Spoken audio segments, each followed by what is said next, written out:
Shalom, selamat sore buat saudara-saudara yang ada di luar sana. Pada saat ini kita akan mendengarkan firman Tuhan, namun sebelumnya mari kita bersatu di dalam doa. Bapa kami dalam kerajaan surga, kami bersyukur pada sore hari ini Tuhan, dan kekuatan-Mu, yang urapan-Mu yang terus memberkati segala kehidupan kami Tuhan Yesus. Dan sebentar lagi kami akan mendengarkan firman Tuhan. Biarlah tangan Tuhan terus memberkati dan menolong kehidupan kami Tuhan Yesus. Dan urapi hamba-Mu juga Tuhan Yesus menyampaikan firman. Biarlah hamba-Mu ini semakin kuat, semakin kuat dalam pelayanan. Dalam nama Tuhan Yesus kami telah berdoa dan bersyukur. Haleluya. Amin. Saudara-saudaraku yang terkasih dalam nama Tuhan kita Yesus Kristus, mari kita buka Alkitab kita dari 1 Tesalonika pasal yang kelima ayat 1 sampai yang ke-11. Saya baca dari yang pertama, tetapi tentang zaman dan masa saudara-saudara tidak perlu dituliskan kepadamu, karena kamu sendiri tahu benar-benar bahwa hari Tuhan datang seperti pencuri pada malam. Apabila mereka mengatakan semuanya damai dan aman, maka tiba-tiba mereka ditimpa oleh kebinasaan seperti orang perempuan yang hamil ditimpa oleh sakit bersalin. Mereka pasti tidak akan pernah luput, tetapi kamu saudara-saudara, kamu tidak akan hidup dalam kegelapan sehingga hari itu tiba-tiba mendatangi kamu seperti pencuri. Karena kamu semua adalah anak-anak terang dan anak-anak siang. Kita bukanlah orang-orang malam atau orang-orang kegelapan. Sebab itu baiklah jangan kita tidur seperti orang lain, tetapi berjaga-jaga dan sadar. Sebab mereka yang tidur waktu malam, dan mereka yang mabuk waktu malam. Tetapi kita yang adalah orang-orang siang, baiklah kita sadar, berbardirikanlah iman dan kasih, dan berketopongkan pengharapan keselamatan. Karena Allah tidak menetapkan kita untuk ditimpa murka, tetapi untuk beroleh keselamatan oleh Kristus Yesus Tuhan kita, yang sudah mati untuk kita, supaya entah kita berjaga-jaga, entah kita tidur, kita hidup bersama-sama dengan Dia. Karena itu nasihatilah seorang akan yang lain, dan saling membangunlah kamu seperti yang memang kamu lakukan. Saudara-saudara yang terkasih, pada sore hari ini kita telah belajar di dalam 1 Tesalonika pasal yang kelima ayat 1 sampai 1 Tesalonika pasal yang kelima ayat 1 sampai ayat yang ke-11, bahwa Rasul Paulus di sini adalah mengajarkan kita supaya kita berjaga-jaga. Supaya kita berjaga-jaga pada hari-hari ini adalah banyak kejadian-kejadian yang sangat dahsyat, saudara-saudaraku yang terkasih dalam Tuhan Yesus Kristus. Berjaga-jaga di sini artinya adalah kita harus berhati-hati, yaitu kita harus menggunakan firman Tuhan untuk melawan tipu daya iblis. Seperti yang dikatakan di dalam ayat yang pertama ini, tapi tentang zaman dan masa saudara-saudaraku tidak perlu kutuliskan kepadamu. Tentang zaman sekarang dan zaman dahulu beda, saudara-saudaraku. Tetapi kita harus berjaga-jaga. Kalau zaman dulu kita hidup dalam duniawi, tetapi sekarang ini kita harus berubah seperti Kristus Yesus, saudara-saudara yang terkasih. Jangan kita ingat masa-masa lalu kita. Kalau masa lalu kita suram, masa lalu kita tidak enak untuk dipandang orang, tetapi pada saat ini kita harus berubah. Seperti yang dikatakan, surat Tesalonika ini adalah ditulis oleh Rasul Paulus ketika dia menjalani misi yang kedua di Tesalonika. Karena di jemaat Tesalonika pada waktu itu banyak anak-anak muda yang tidak mengerti tentang firman. Mereka hidup dengan pesta pora, mereka tidak mau mendengarkan firman Tuhan. Tapi Rasul Paulus di sini menegaskan kepada mereka dalam ayat kedua, karena kamu sendiri tahu benar-benar bahwa hari Tuhan datang seperti pencuri pada malam. Apabila mereka mengatakan semuanya damai dan aman, maka tiba-tiba mereka ditimpa oleh kebinasaan seperti seorang perempuan yang hamil ditimpa oleh sakit bersalin. Mereka pasti tidak luput. Saudara-saudara yang terkasih dalam nama Tuhan kita Yesus Kristus, dalam ayat ketiga, apabila mereka mengatakan semuanya damai. Saudara-saudara yang terkasih dalam nama Tuhan kita Yesus Kristus, jangan kita terlena dengan dunia ini, jangan kita terlena dengan segala apa yang kita punya. Damai pada hari ini, tapi dalam hari yang kedua, hari yang ketiga, kita tidak tahu apa yang terjadi, saudara-saudara yang terkasih. Ayat yang ketiga ini adalah Rasul Paulus menegaskan kepada jemaat di Tesalonika bahwa jangan kamu pikir hari ini adalah hari damai. Banyak kejadian-kejadian, saudara-saudara yang terkasih.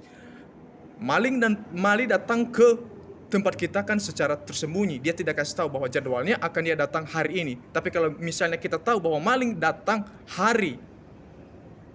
contohnya hari Senin atau hari Selasa, pasti kita akan sudah berjaga-jaga, saudara. Tapi di sini adalah Rasul Paulus dalam ayat ketiga ini supaya kita berjaga-jaga, umat yang percaya, saudara-saudaraku, beribadah, beriman kepada Tuhan, supaya kita tidak jatuh dalam dosa.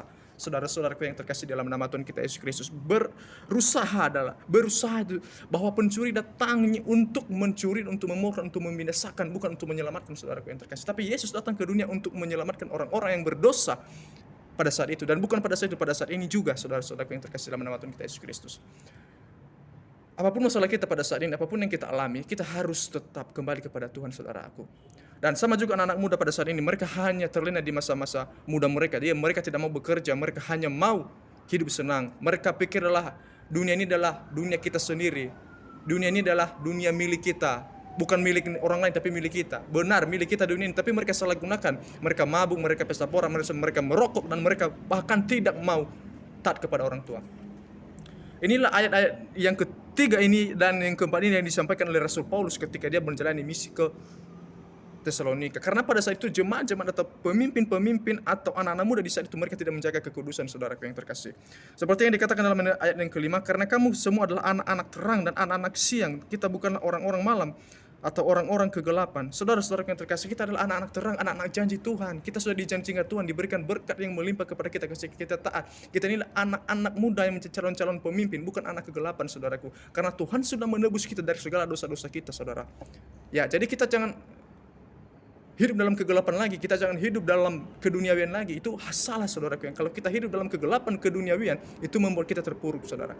Kita adalah anak-anak terang, kita adalah anak yang dipakai, kita adalah anak yang paling murni di dunia ini kalau kita beriman kepada Tuhan Yesus Kristus. Karena jalan keselamatan untuk Tuhan jalan keselamatan untuk masuk surga cuma hanya melalui Yesus Kristus, saudaraku. Tapi bagaimana ketika kita hidup kita tidak suci? Bagaimana kita bisa menjadi melayani Tuhan? Bagaimana kita bisa menjadi berkat bagi banyak orang?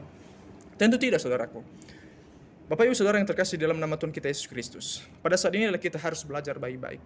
Dalam surat Paulus ini dalam memberikan kepada kita, menegur kita di jemaat-jemaat kita, dimanapun kita berada juga, jangan kita hidup seenaknya sendiri. Tapi ingatlah, pada hari-hari ini adalah hari-hari yang jahat bagi kita.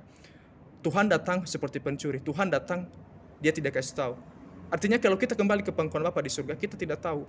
Tuhan tidak memberikan kepada kita aba-aba, Tuhan tidak berikan kepada kita instruksi.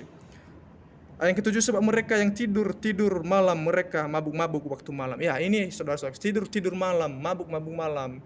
Tidur malam ini artinya adalah mereka tidak mengingat lagi masa-masa apa yang akan datang. Mereka tidak mau hidup dalam masa bodoh, tidur terus, mabuk terus. Jadi mereka berpesta pora, mereka berkira kalau berpesta pora itu menghilangkan stres. Itu yang paling salah pada saat ini. Padahal sangat-sangat berdosa ketika kita tidak melakukan kehendak Tuhan. Jangan kita mabuk-mabuk, jangan kita tidur terus. Pergunakan masa depan kita, pergunakan masa depan dan pergunakan iman kita kepada Tuhan supaya kita menjadi anak-anak yang lebih terang. Ayat yang ke-9, karena Allah tidak menetapkan kita untuk ditimpa murka, tetapi untuk beroleh keselamatan oleh Yesus Kristus Tuhan kita yang sudah mati untuk kita, supaya entah kita berjaga-jaga, entah kita tidur, kita hidup bersama-sama dengan Dia. Ayat yang ke-11, ayat yang terakhir, karena itu nasihatlah seorang akan yang lain dan yang saling membangunlah kamu. Saudara-saudara yang terkasih dalam nama Tuhan kita Yesus Kristus, ayat yang ke-9 sampai ke-11 ini, karena itu nasihatilah seorang akan yang lain dan saling membangunlah kamu. Dan saling membangun, saudaraku yang terkasih. Pada saat ini kita harus saling membangun dan saling memotivasi satu sama yang lain. Kalau kita tahu teman kita dalam keadaan sakit, dalam keadaan terpuruk, kita harus memberikan kepadanya obat, atau kita doakan dia supaya dia tidak terpuruk dari masa lalunya, saudara yang terkasih, supaya dia bisa sembuh dan supaya dia bisa kembali beribadah seperti biasa. Jika dalam keadaan pelayanan dia sakit, kita terus doakan.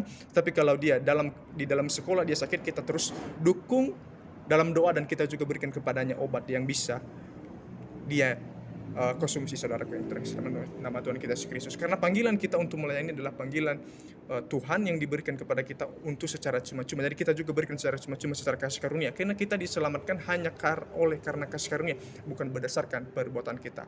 Karena itulah saudara-saudaraku yang terkasih, berjaga-jagalah seperti yang dikatakan dalam surat Tesalonika ini adalah supaya kita akan menjadi anak-anak terang. Hiduplah kudus, hiduplah suci, takut akan Tuhan, luar biasa. Itu yang Tuhan kehendaki di masa-masa muda kita. Mari kita bersatu dalam doa. Bapa kami dalam negeri surga, kami bersyukur dan berterima kasih kami telah mendengarkan sebagian sebelah dari firman-Mu Tuhan. Dan biarlah firman menjadi rema dalam kehidupan kami Tuhan Yesus. Urapi juga teman-teman yang ada di luar sana yang mendengarkan firman Tuhan ini, kiranya bisa menjadi garam dan terang yang telah hamba-Mu sampaikan Tuhan Yesus. Dalam nama Tuhan Yesus kami telah bersyukur. Haleluya. Amin.